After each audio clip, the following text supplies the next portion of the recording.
welcome back. Behavioral change consultant Johansi Iwadike joins me live on set for another installment of our Mental Health Matters. Let me say good morning to you, Johansi. Good morning, Jason. Yes, morning, and Easter greetings, Liberation greetings also. It's a busy weekend, lots going on. Yes, a lot going on this weekend. So this morning we asked the simple question, why? We just, why? Like, right. Why? Why? You want to say why? And that's always a good question to ask, because many times we do things, and tell me if this ever happened to you, Jason. You ever do something, and then you ask yourself, why I do that, boy? And you're questioning, what was your motivation behind it? Tell me. Yeah, definitely. Sometimes, even in relationships or friendships, or sometimes a business venture, or, I guess it kind of comes around when victory was not really, the end result. So there might be a loss, so there might be a little rough up in some scenario, and you ask yourself, well, why, or sometimes how? But more is why. Yeah, and why is a powerful word, whether to ask yourself or ask someone, because think about why, like the light does illuminate the darkness. When you're not sure about something, because sometimes we see somebody's actions towards us, or see somebody's actions in general, and we assume why it is, but we don't really know for sure. So asking why could give you clarity in understanding even someone's actions. But should it even matter? Because let's say for instance, people who not on here, who don't like you for whatever reason, and it's not like we out here to please people, but sometimes you try, sometimes you overcompensate. You might be in the workplace, or you might be in a relationship, a neighbor sometimes. They're just not on here, and you say, but why do these people, why? It depends. Now, if it is someone that has meaning to you, so therefore the actions could or may affect you, you should ask why. If it's someone you don't care about, or the opinion, then it wouldn't even be in your mind. But the fact that even you question, well, what I do this person, boy, or why they're behaving so, means that it has some sort of effect on you. So you should ask a clarifying question. No, you may not always get an answer, but you should at least ask, so you at least could find out what wavelength the person on.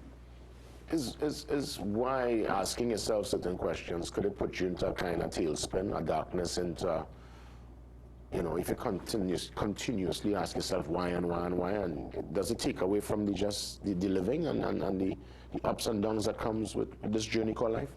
No, it will actually give you clarity, because sometimes when we're doing things, we are unsure why we're doing it. And if you pause, and the pause don't have to be long, and it don't have to be 100 whys you're asking, but why am I doing this? Why am I studying this degree?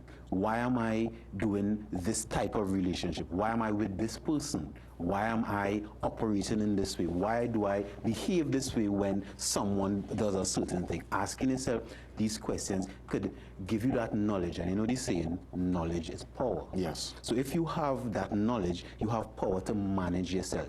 You have power to direct your life more intentionally.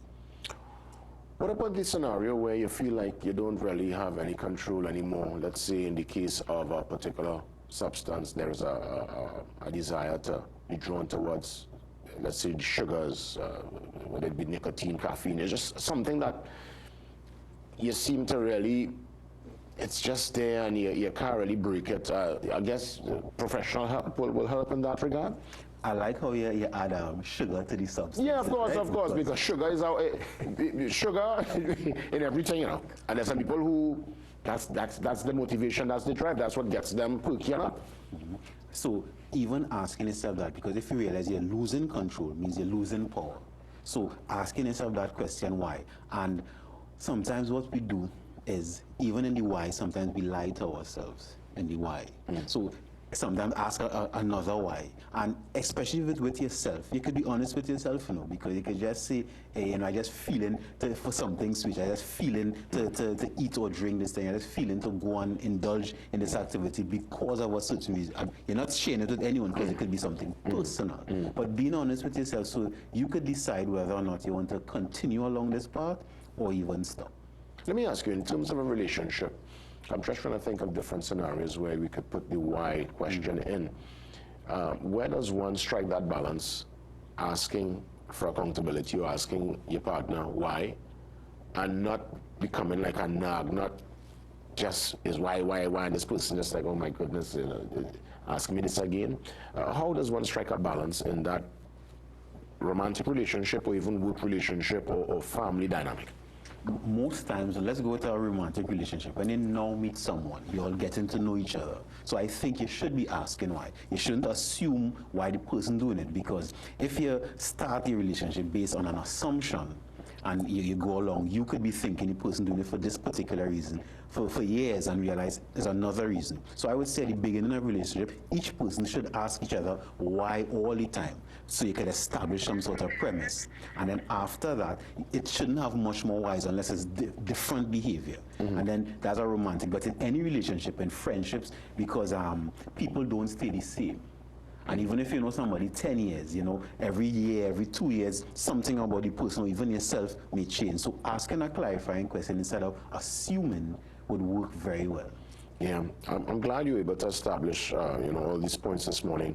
As we wrap things up, just again to reiterate and to sink home the importance of asking your own self why. Just share that with me one more time, and then of course give me some closing remarks. Why? Because many times we do things, and if we understand why, we can have power over it, instead of we just operating in a way that we don't even know what are our motivations. Whether it is sometimes even a tradition, you're doing something and you realize, well, I'm only doing it because my mother or my grandmother doing it, and it may not even be in alignment with you. So to live a more intentional life, and even for your own mental health, because you could be doing something and you don't really like doing it, and you're not even sure why you're doing it. So ask yourself these questions every so often. It may be relevant for last year, but not relevant for this year. Why? You know, I would have never imagined just asking a simple question, why? It would have been so in-depth, and it's one that, looking at it from a holistic point of view, it's important to ask yourself and to ask others, and I guess it's almost like a accountability. Yeah, it is. To yourself especially. Yeah. Hey, you want to say Easter greetings, you be safe, and we'll have another in-depth conversation again very soon. Perfect. Thank you very much. Definitely. Your mental health matters with your behavioral change consultant, Johansi IODK. Great conversation every single Thursday, and you could also catch the conversation on Johansi's Instagram page. What's that page again, Johansi? IODK Consultancy. That's right. Click and follow. Let's get ready for, you know, when it comes to food, you're right up my alley. We're dealing with the Caribbean Beach Food Festival. It's happening this weekend at the Hyatt Waterfront. I'll be there on Saturday, so don't miss it. Let's get some details after the break.